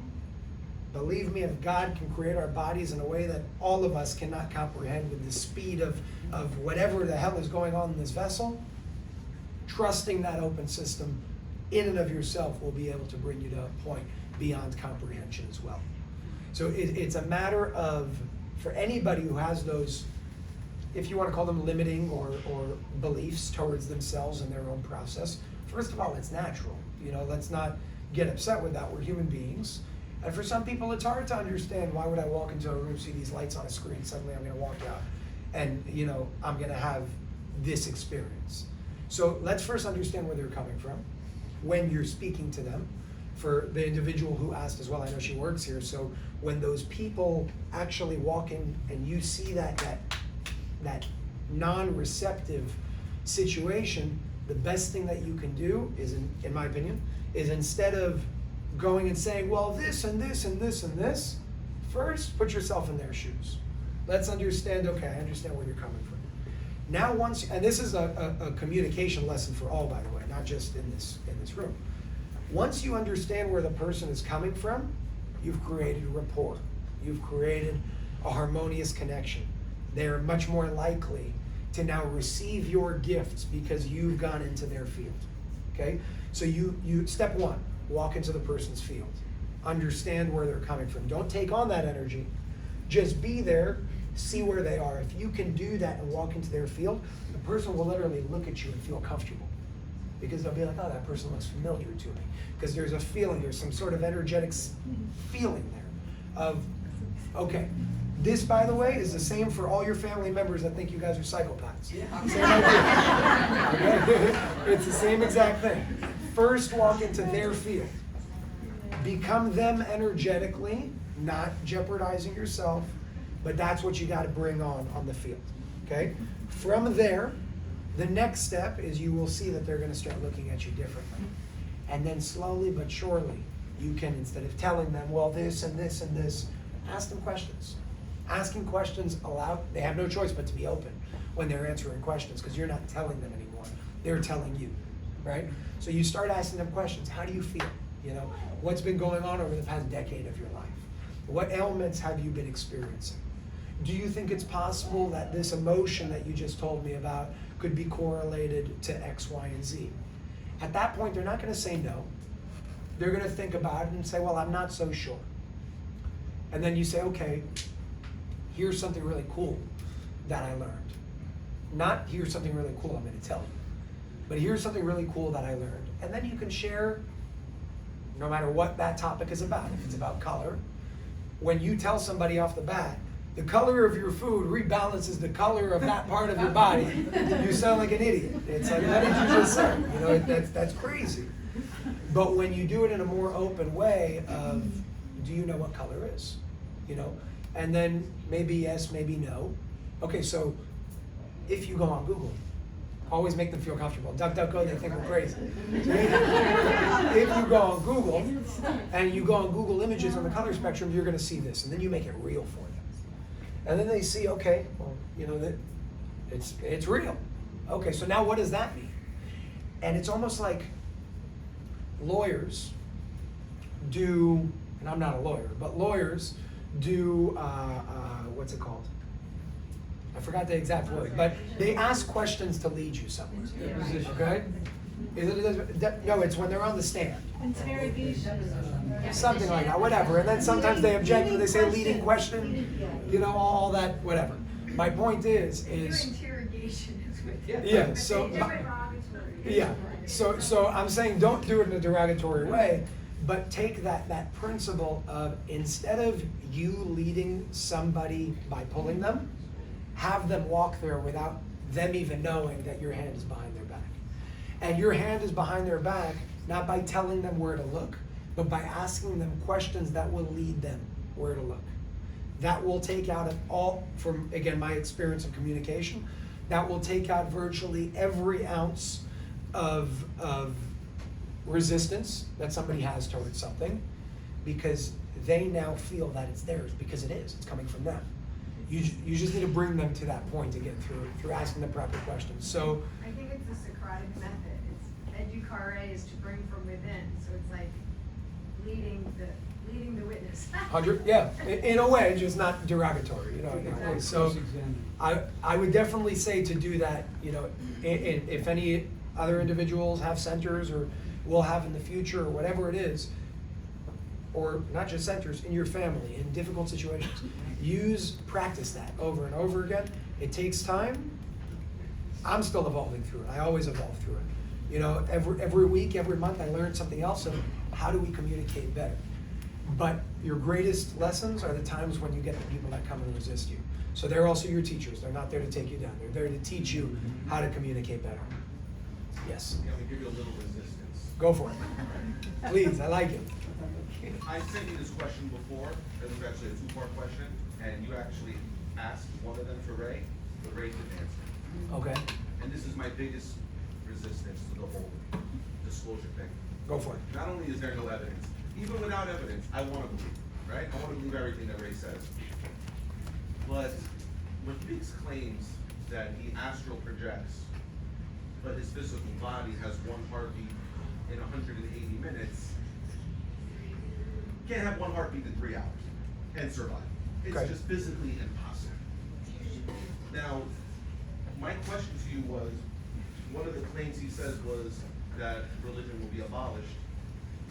And he talks a lot of negative things about the whole religion, how it causes wars and causes this, that. Meanwhile, his mentor is Rabbi AA, a rabbi, okay? My biggest resistance is this. I'm a Jew, I'm an Orthodox Jew, I'm observant. I believe the Torah is the word of God himself, the creator of the universe himself. So how could you say, as a rabbi, or Ray, he's not a rabbi, but you know, I think he's Israeli too, right? Yeah, definitely not a rabbi. Yeah, not a rabbi.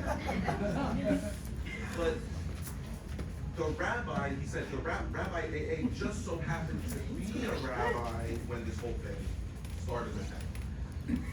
My question was, does Rabbi AA believe that the Torah is no longer the truth of God because he's discovered something else? Because if that's the case, I mean, what are we doing? You're Jewish too. And I knew you grew up with the belief that, I understand everyone has their belief in religion and stuff. The only reason why I believe anything that has to do with religion, and I'm talking, read the stories in the Torah, it sounds unbelievable, just like Ray's thing. It doesn't even sound realistic. The reason why I believe is because we believe it's the word of the creator of the universe. Ray is contradicting that. That's my biggest resistance to just jumping in this and saying, you know, yeah, I mean, I want to believe in aliens, I want to believe in the spiritual war that we're winning with TLS and everything. It's just hard with that claim from Ray about the rabbi's religion or the rabbi's followers. Think about it. If you became a rabbi, you're the believer of all believers of Jews to believe that this is the truth. So are they both mutually exclusive, or? Where do you want me to start? Anywhere you What I think it's about 5 parts that I was tracking that you asked. Yeah. What was the first question? Because that one I forgot. The first question was about Rabbi AA and Ray saying that religion will be abolished? That was the third question. We're gonna go to the second question with 180 beats. Let's go to the heartbeat for a second. Yeah. The other one, you're gonna like my answer a lot. I'll get there in a second, promise you. Okay, first of all, no, the first question was evidence. Okay, so I have a question for you. Let's say Ray came out, took his hood off, said, "This is who I am, hello everybody." No, forget that. Forget that for a second. This is who I am, this is what's going on. Who says he's not lying? Let's say he levitated on camera. Who says I didn't hire an editor and change it? Let's say that we brought him in the middle of Times Square and did it. Who say he's not a magician or an illusionist?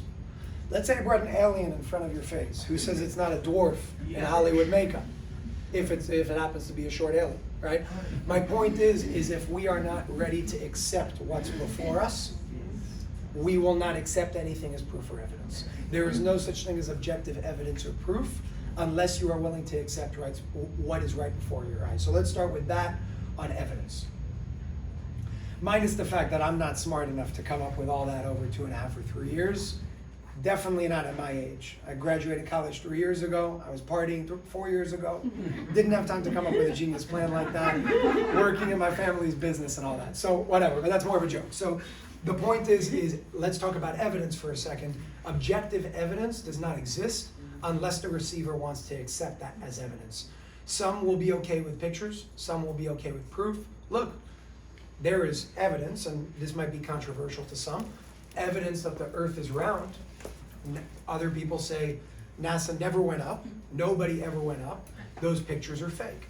Now I'm not saying what's true and what's not. I'm giving you the principle of look what happened in our lifetime, a few decades ago, and still there's a bunch of stories and no evidence.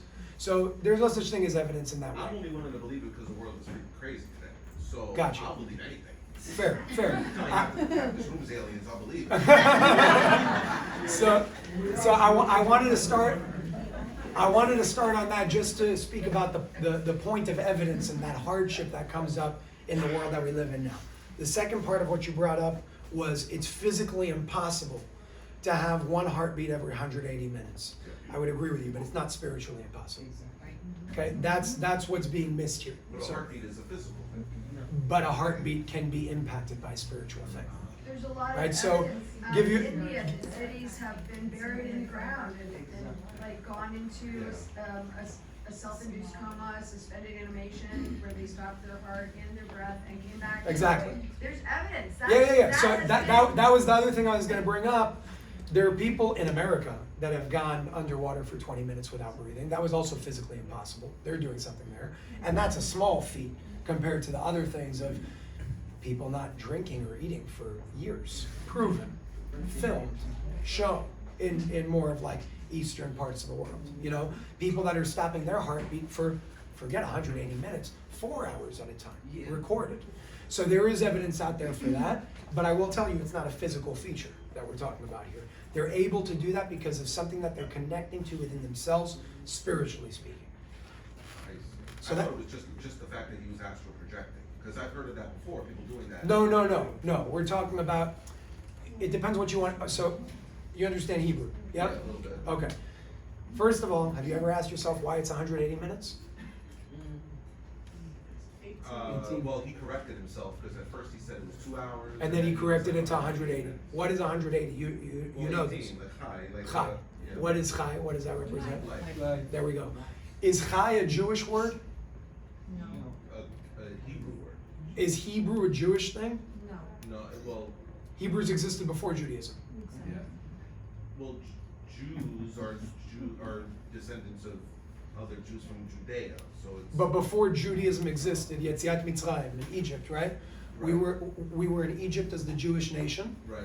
We weren't Jews. We were the Hebrews. In Hebrew, in the Torah, they call it Ivrim, which is where Ivrit comes from, which is Hebrew. Went to Judea. Correct. So we were Hebrews. The history that everybody agrees on is we were Hebrews that moved from Hebrews and became Jews when they received the Torah on Mount Sinai and moved on from there. That's the historical story that we have that all religions agree on with the Old Testament of what's going on there. So there's a common ground over there. The reason why I bring that up is because, so we covered part 1 and part 2. Part 3, okay, let's go to when I asked you, is Hebrew a Jewish thing? The answer is no. Hebrew, the language, but I'm going to get to something you're going to like a lot, I promise. Yeah. Okay? Yeah. The Hebrew language was used by the pharaohs. So we're on the same page here. The Hebrew language existed before the Torah existed. The Hebrew language is not a language that was created. The Hebrew language is a language that was discovered, which is why it's so divine. What I mean by that is when you have the word chai, chet and yud in Hebrew, means life. Chet is 8, yud is 10. That's not by chance. The word chai was a discovery, not a creation. It was a discovery based on the knowingness that 18 represents the resonance of life. So if 18 represents the resonance of life, that means that the word that is going to be used for life in this language that we call Hebrew, that existed before Judaism, must also represent the resonance of life. Because the Hebrew language is a language that speaks in code. It's a language that is built on the foundations of the universe and the laws of creation. And according to God himself, well, his word is that it's the DNA of creation. That's exactly what it is. That's exactly what it is. But it's God's word in the Old Testament, right? So how can you dismiss that and say it's going to be abolished or the Never said that. So here, Organized. no, there's Ray, and then there's the rabbi, and then there's me. Right? So Ray, as I'm sure many of you know, has his resistance towards things, has his limitations. He's a great guy. He's a great mentor to me. He's changed my life completely. But just like I have my limitations, he has his limitations. I notice you refer a lot to the Torah to prove a lot of the things that are happening. So how does he, in his position to do all these spiritual cool stuff, how does he not see that as confirmation that the Torah is true? So in Rays of Light, it said something that I was afraid to publish because I felt people would take it the wrong way. The rabbi says over and over and over again, in Rays of Light, it's a line that repeats itself. The Torah is the one and only truth. And I'm sitting there like I'm going to get crucified. I'm going to die. And somebody's going to come and kill me. Because what does that mean? I'm trying to come from a place of bringing people together. What about the Christians and the Buddhists? And this, where do we all connect over there? But here's what it means. The Torah is not a Jewish book. The Torah is a book of creation. The Torah may have been given to a nation at a certain point in history, not to hoard. It was to share, right? In Hebrew, there's nowhere, just so we're clear, that it calls the Jewish people the chosen nation. Exactly. It doesn't say Am Nifchar. That means chosen nation. I don't know where the hell they got that from. What it does say is Am Zgula. Am Zgula means unique nation. So there's certain characteristics and traits. We live in a society, every nation, every people has a role. It's not about being better or worse. It's not I'm above you and you're below. There's a role for each and every one of us in the world that we live in now, because we do live in a divided world still with religion that still exists, which I'll get to in just a second as well. Because I had a lot of problems with a lot of things until I pushed hard and was given some answers. You know, the rest left up to me to figure out research. But the point over here is religion is not the Torah. Right. Religion is how we, from a state of corrupted consciousness, decided to interpret the Torah. So we read this thing and say, okay, it says gay people should be put to death. What kind of God would do that? Exactly. Now, just because it says certain words, and it doesn't say that in Hebrew, it doesn't say that. That's one of the interpretations. Just like if you were to read a book and I was to read a book, I would get messages differently than you would get from the book, because I have a filter and you have a filter. The Torah is built, and don't just look at it as the stories that are being conveyed. There is a literal code in those letters that people like the rabbi, for example, and people that are not Jewish that operate in TLS, use those letters to leave the body repetitively in mantra form. Like the 72 names of God according to Kabbalah and stuff like that. That's an example of that. Correct. Meditating on the letters. Correct. But what we're talking about and the level that we're talking about, two different things. And I'm nowhere near something like to be clear. You know, we're talking about a very, very advanced, high level of we all have the ability to do it, but it's going to take work, to, you know, to do something like that. So my point is Ray, and if he sees this, I'm sorry, has his limitations in some ways. And it's hard for him sometimes to be able to, he resists books like the Old Testament a lot. He resists all religion. And I understand where he's coming from, because there's the desire of the soul to unite beyond all division, right? And then there's the desire of the ego to also wanna, I have my people. And because he's a human being, you know, just like we all are, he has different parts to him, you know, and he speaks out of different places. The rabbi, being a Jew, saying religion will be abolished does not mean that the Old Testament and any other sacred books out there, because there are more than just one, in different respects, does not mean that the Torah will be abolished. It means that we will shift our perspective of how we view books like the Testaments in general. We'll be able to read them differently. We'll be able to understand them differently. Right now, if you ask me, and I'm speaking as a Jew, there are a lot of problems in all religions, but I'm going to speak for the Jewish religion. There's a lot of limitations there. There's an arrogance there of saying we're chosen. The hell are you? Get out of here. You know. And no problem, but if anybody says chosen, my response to those rabbis is chosen for what, my friend? There we go. That's the key. To be that's if you go to, I'm going to go to more rabbis that I respect. Their interpretation, which I think is a beautiful one, is fine. You want to say chosen, no problem. We're all chosen for something. Forget religion. We're all I'm chosen for something in this body as Jason. You're chosen for something. Danielle is chosen for something. Everybody is chosen for something. And then we have smaller versions and bigger versions of that. Question is, what is this individual or this nation chosen for? Are we following that? If you ask me, we're not following that as Jewish people. We're hoarding information. Not because we're bad. But Christians do it too. You know, Christians look at Jesus and say, there is a Savior outside of me. You know how pissed off he would be if he came back and saw that? So, I'm sorry if I'm offending anybody, but I'm telling you the truth. Any spiritual leader that we turned into religious leaders, their intention wasn't to have us look outside for a Messiah. Their intention was to show us the power that we have because they could do it too. That was the point.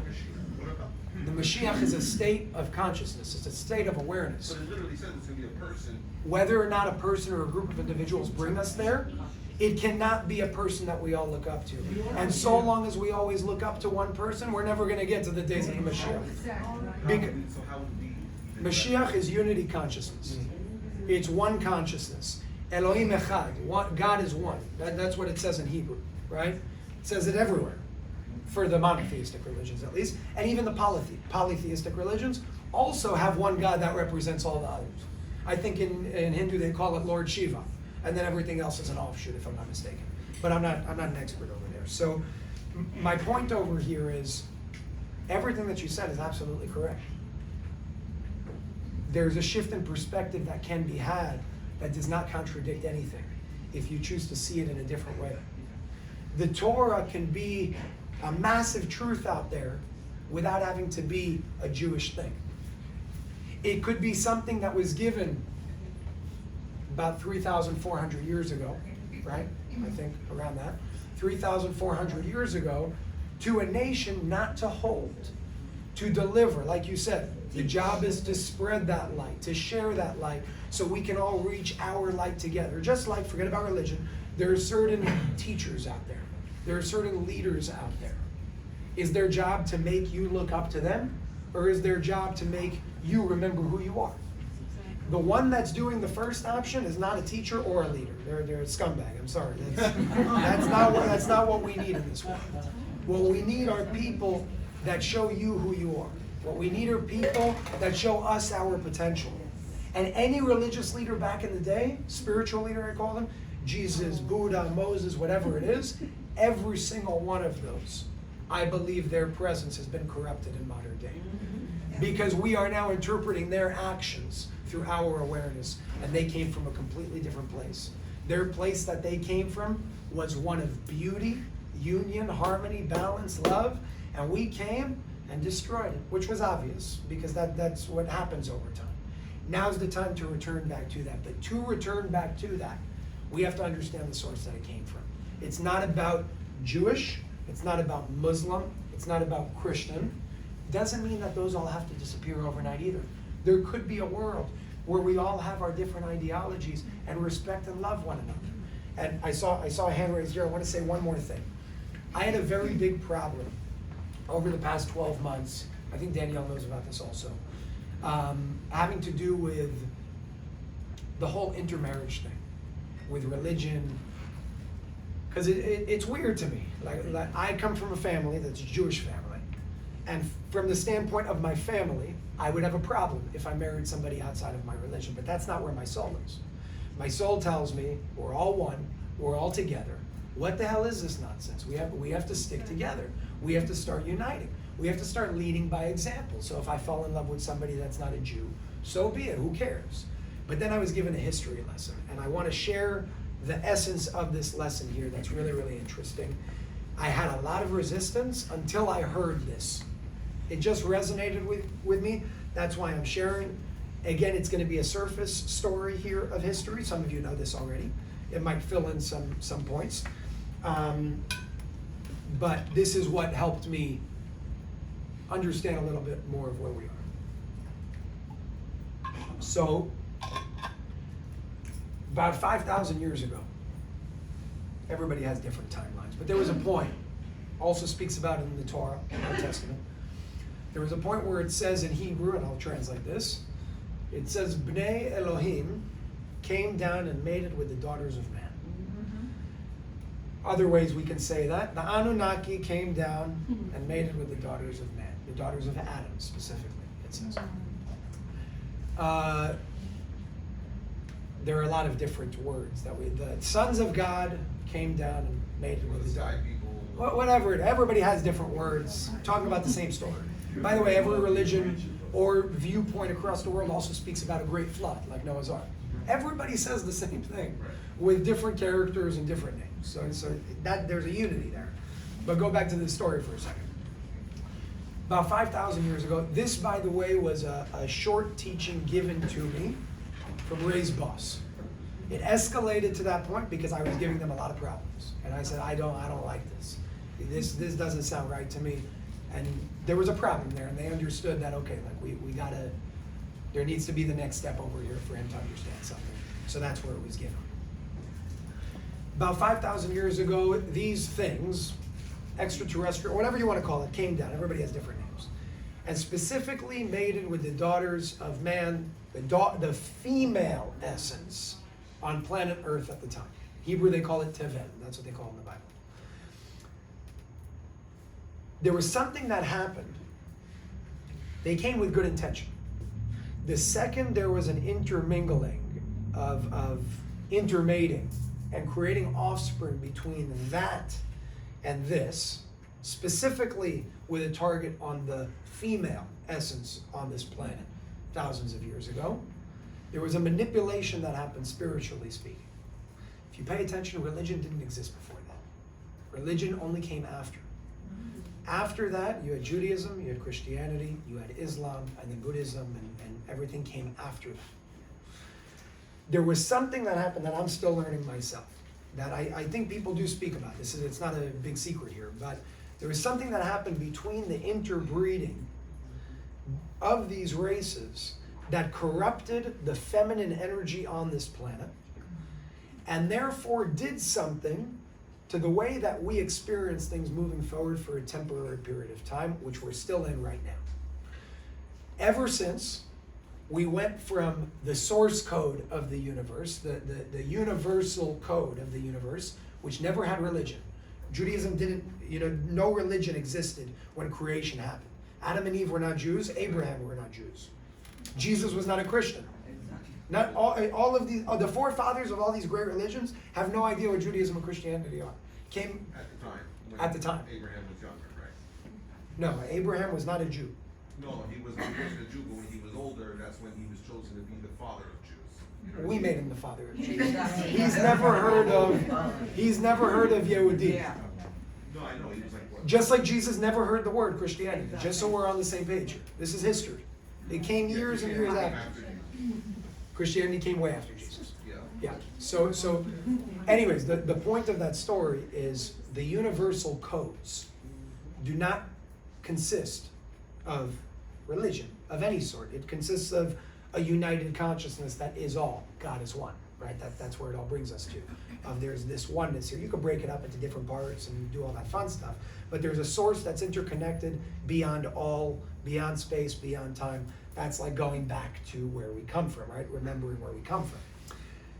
The point is, we are now living in a time where, because of that corruption that happened 5,000 years ago, or whenever it happened, a few thousand years ago, that corruption led us to a place of, for the time being, individualized nations.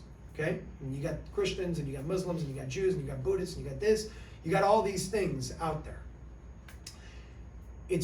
And this is part of the teaching. It's part of the process right now, and this doesn't apply to everybody, but a general rule of thumb.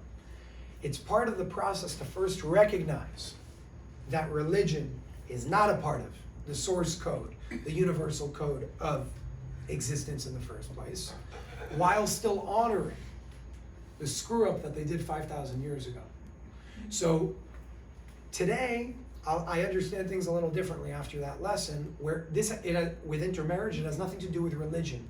When they say stick to a specific nation for now, until we get to that point. Because until we get to that point, which we will, because we're going through that process, there is a corruption that has happened that we're still fixing. And until we go through the process of fixing that, there are certain groups that, soul groups, nations, whatever it is, that came here for a specific reason. Your soul chose to come into a Jewish family. So did mine. Other people's soul chose to come into a Christian family. Other people's souls chose to come into a Buddhist family or a Muslim family. Not to divide, but because it's part of the process of, they call it tikkun in Hebrew. It's part of the rectification process to get us to where we need to get to again. The point is just like we have soul families where we stick together within, there's also soul groups, and there's bigger versions of that. The ultimate goal is to bring us to a point where we don't see division anymore. And I'm not saying to act out of division this way. I'm saying to honor your soul groups and the energy of that group. Because if you're here as a Christian, you're here for a reason as a Christian. If you're here as a Jew, you're here for a reason as a Jew. Doesn't mean you have to come as the religion of Judaism or Christianity, but there is an energy that soul will hold out of that choice that it made versus another soul that will hold out of that choice that it made. And again, I'm still in the process of understanding how do we continue fixing this quicker? Because I don't like living in a world where we have divisions. And there's even divisions amongst the Jewish community. Big time. It's a division of conscious. It's a conscious division of consciousness in general that doesn't actually exist. The point is, to answer all your questions in one single answer, everything that you said is completely valid. I 100% agree with you. That's not where they're coming from. The Torah is bigger than religion.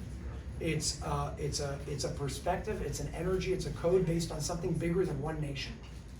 The fact that it may have been given to one nation at a point in time in history to share with the world, that's a whole different story.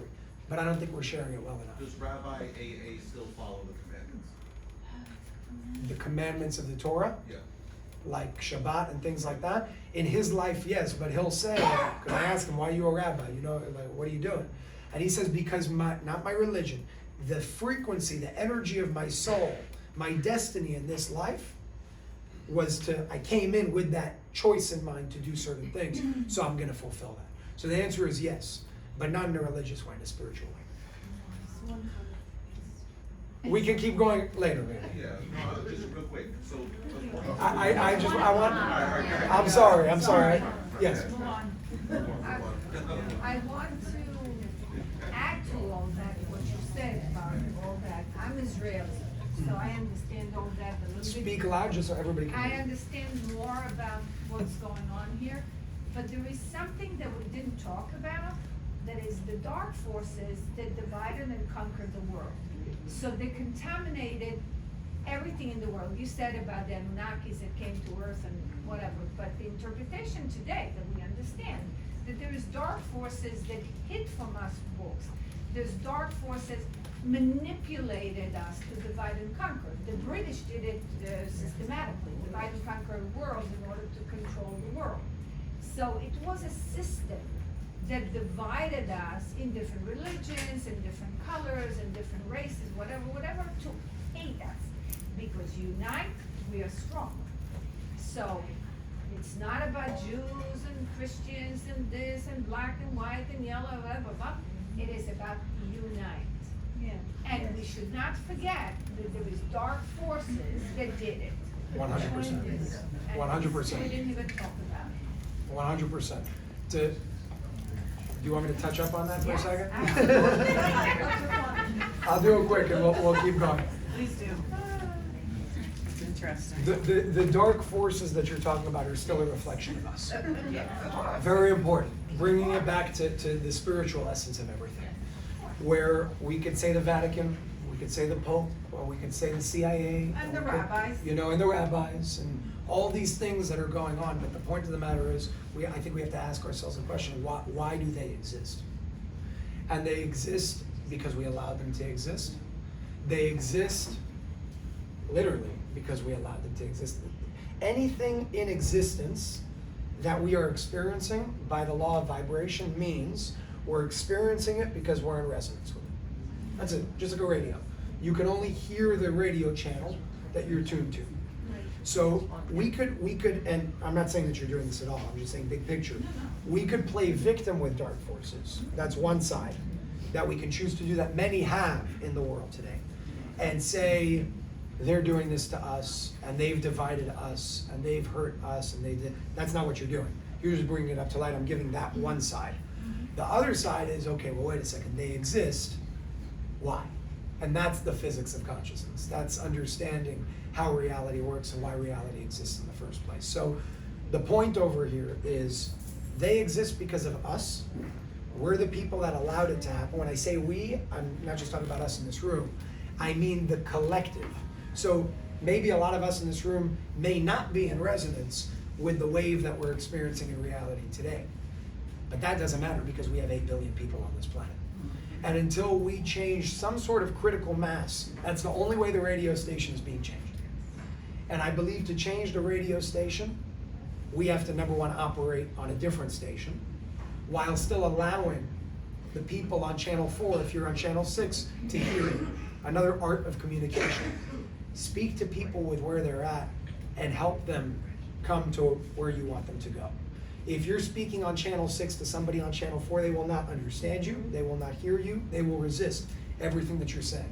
It goes back to body language, it goes back to word choice, it goes back to gauging people and where they're at. Ask questions before you speak, see where they're at. That's how we can heal that consciousness, not because it's your job to heal anybody, but when you radiate that higher radio channel, or that different radio channel, whatever you want to call it, and you now have an open system and they have an open system, they will come to that channel. They will move to your channel.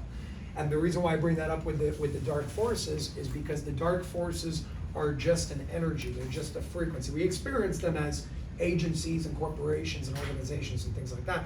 But spiritually speaking, they're just an energy, they're just a frequency, they're just a vibration. Change the channel, they disappear, they cannot exist if we are not in resonance with them. So I think that could be a really good, action, exactly, to take forward and make that change, yes. It's all good. We'll do another 10 minutes and I'll wrap. Okay. So TLS is with the positive light source of light, right? What is the opposite of TLS? Like the CIA. The The Mossad, the CIA. But let's be, there's something I think we also have to keep in mind. Just because you have a corrupt organization does not mean everybody that works in that organization is corrupt. There are very good people that work in the Mossad. There are very good people that work in the CIA. It's the higher, top-down approach that you're dealing with psychopaths. You can't have an organization that bad with thousands and thousands and thousands of people in on it in that way. It just wouldn't work. When they were building the nuclear bomb, you had 120,000 people building that thing, involved. Only 10 people knew what they were actually building. So the idea over here with any organization is the organizations and the corporations and the agencies that have bad names, they have bad names for a reason. But it doesn't mean that you're all bad if you work there. Most of them are actually really good people that have no clue what's going Yeah, on. my point is, who is in top of this evil things, who doing all these injections and all these corruptions? Who is this dark? We need to come back for 24 hours. It depends who you ask. It depends who you ask. There are many different levels. There are many different realms. There are many different dimensions. There are individuals that can be named. There are corporations that can be named. There are. I'm gonna get there. There are actual families that can be named. Then there are like the House of Windsor and things like that can be named, bloodlines, families that are operating as the house of something that's a way to protect things as well for themselves in this, society that we live in. And then beyond that, there's just, you're sick in the head, and you got this satanic consciousness that you're operating in a frequency that is just incoherent and not aligned. All of the levels that I just named are connected to that same thing. They're the dark side of us. Going back to how they're a reflection of us, we all have a dark side. We all have, whether you want to, say it or not, we all have the potential to do something really bad. The question is, if you're going to choose to do it or not. Is that going to be something that you choose to embody and align with? I hope not. But there are some people that will choose to do that. And they're the reflection of our whole and our system that's just acting out, which is why it brings back to what we were saying. You change everything within yourself, they can't exist. Because everything outside of you, back to the mechanism of consciousness and how reality works, it's a projection of you. So if you see things in your projection that are sick in the head, it's because we have that part within our collective. Heal that part within the collective, you'll heal that part in the external reality. Talking about healing, about cancer, is it a good idea to come here for 10 hours and overnight, or 10 times for 1 hour? I would go a longer period of time in one shot. It's almost like, is it better to meditate 5 minutes a day for 10 days or 50 minutes in one shot? You can go deeper in the 50 minutes in one shot because you're in that place, right? Mm-hmm. Not bad to meditate 5 minutes a day. Everybody has their own way of what they choose. But if it were up to me, I would go longer. I would also do based on what you're working on and trying to see if you could fix. I would do a test before and I would do a test after. Blood test, MRI, I don't know what it is that you're dealing with, but whatever it may be, bring that into the mix also. You can see changes and it will help also your power of thought and make your experience even stronger than it already is. So I like mixing the physical and the spiritual together, using one to enhance the other always in a productive way. Yes? Can you talk about how this technology can remove our limiting beliefs and also our ability to manifest? And maybe even instantly manifest, I don't know. The manifestation is not hard. It's not something, and I'm speaking from experience on this one, not theoretical. It's not something that's hard to do. You can break it down to formulas.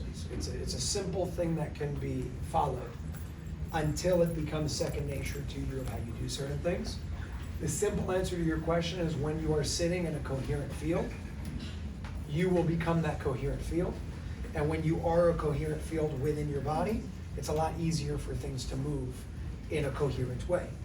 When you're in a body where things are moving in a coherent way, connecting to that, as Dr. Michael calls it, I think she calls it a cosmic socket, or whatever she calls it, it makes it a whole lot easier to tap into that source because you're in a balanced body now, not preoccupied with a bunch of thoughts that's running through your mind. Same thing with meditation. You calm your mind, you still your mind, you literally tap into creative genius.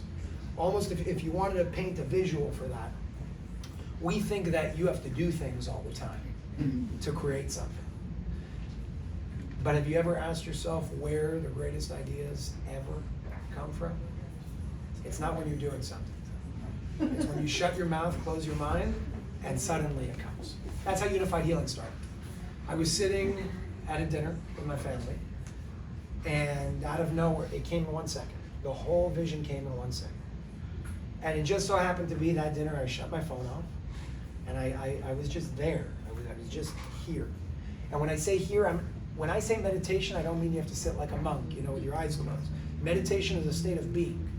It means you are here, right now. The past 2 hours that I've been speaking, I'm in a state of meditation right now. And if you ask me to repeat what I said over the past 2 hours, I have no clue. Because there's you here as a physical thing, right? And then there's you here as the spiritual essence of you connected to that cosmic light socket, as Dr. Michael calls it. That is where creative genius and creative flow flows through.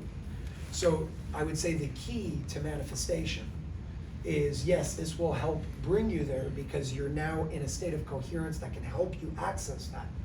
But the question is, access what? If you know what you're trying to access, you can access it a whole lot easier. It's accessing a state of stillness. It's accessing a state of presence, meaning when we're in a conversation, it's me and you only, right?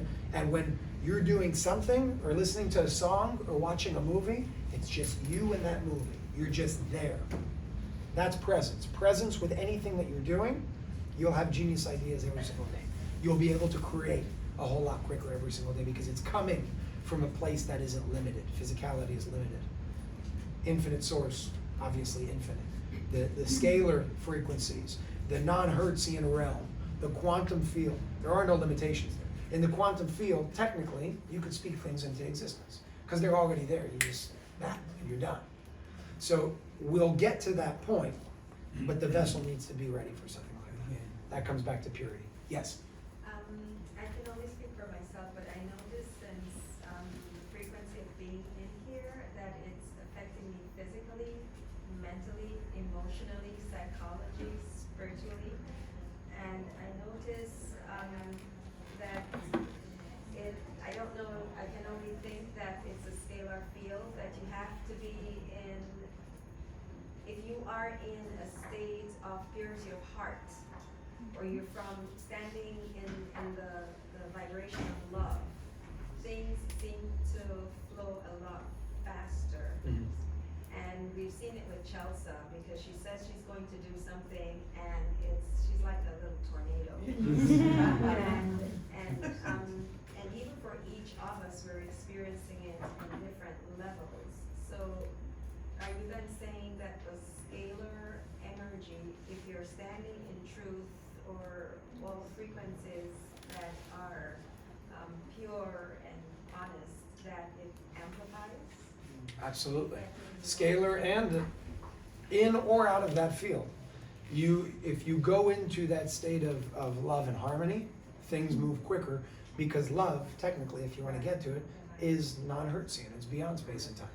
Right? So you're creating that own field just through that essence of love. Things like this obviously amplify. That's why I say this is a stepping stone to get to that point of whenever that's going to happen. I don't know when that's going to happen. But we will live in a world where, you know, everything is coming from right here. We're just currently in a world where unfortunately it's pretty sick, you know, and we got to go through a healing process. So in that way, we have technology, both external and internal, both electrical and everything's electrical, but not directly. That will help us go through that process and kind of heal along the ways. But yes, I do believe that, I forget belief, it does amplify. There are studies showing it. We're going to do 2 more questions. I have to go back. I'm like an hour away from home. So we'll do people that haven't spoken yet. Yes? Hi, I just wanted to know, what about our dreams? Do they have any, do our souls leave our bodies when we're dreaming? Like, I always have recurring dreams that I know how to levitate. Like, I know how to do it. I've done it many times in my dreams. But in my waking life, I can't do it. But I feel like there's a connection there. That, you know, when you're dreaming, your soul is connecting to a different place. First of all, your soul can leave your body when you're not sleeping. Also, that's called, and I'm not talking about out-of-body experiences in a spiritual way. I'm talking about people that are really just out of body and not integrated. So the soul can be out or in or half, or, you know, there's a lot of weird things going on the different dimensions and levels of your being. If you could do something in a dream, you could do it in your waking life.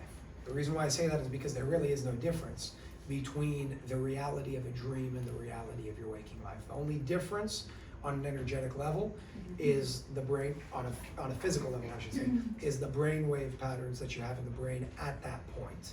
That's probably why you're less limited in a dream, because you're operating more in theta and things like that, where you're more expansive. But my general rule of thumb is if you can do it in a dream, you can do it when you're awake, because if you really want to get down to it, there is no difference in reality, like our projection of reality between when you're sleeping or when you're awake. The only difference is that one, your body is asleep or not moving, still doing its thing, but not moving. And the other one, your body's moving. However, consciousness is still doing the same thing. You're still taking light, you're still processing it, and you're still projecting it. The only difference is in dreams, sometimes, because you're in a literal different brainwave pattern, sometimes gamma, sometimes theta, whatever it may be based on where you're at in your cycle and who you are as a person with the work that you've done, sometimes you'll be able to see things before they happen. That doesn't mean that you're seeing the future. That means that you're seeing a potential future. If you were to see the future, free will wouldn't exist. So a potential future means in this frequency that we're tuned into, this is probably what's going to happen tomorrow or in a week. And I can do something to either stop it or help make sure that it happens. So dreams are almost like a less limited way of experiencing reality, but still reality, only in a different way. And again, if you can do it in your dream, you can definitely do it in real life. You may have to learn, do certain things to the vessel in order to be able to do that. Right. But use that as an I've had a lot of those dreams too. Use that as an indication of knowing your soul's your knowingness is telling you something. Yeah, You know how to do it. I know it, I teach it in my dreams. There we go. People come to me and they're like, how do you? So you know how to do it. And I tell them. So that goes to the beginning of the purpose of life is so the mind can remember what the soul already knows. You know.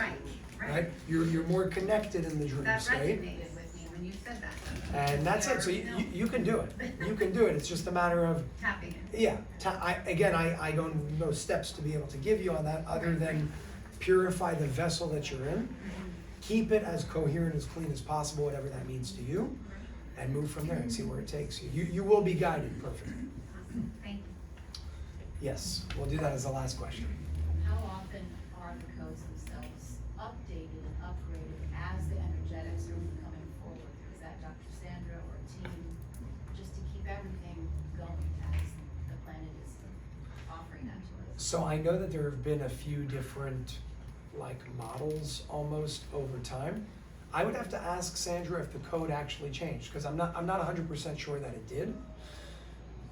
Again, when you're operating, and this is just my perspective, I'm not a scientist like she is, but when you're operating in a non-Hertzian field, what you're projecting is limitless already.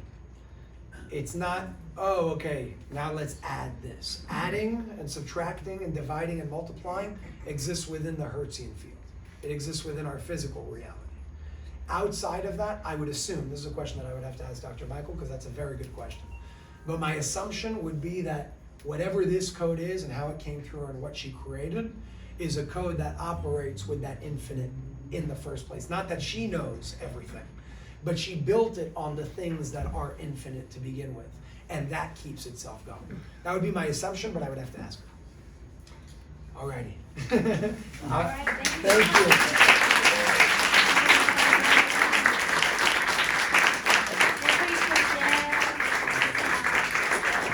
So obviously I want to say thank you to Chelsea and Blake for stepping up and making this happen. Chelsea used to have a center in her home in New York and moved that here, and it's amazing. So thank you, and thank you for hosting this and making this happen, and let's keep it going. Thank you so much for everything. Thank you. We're so happy you're here. Thank So we you. have to let it leave, guys. We have to let it leave. Thank you, everyone.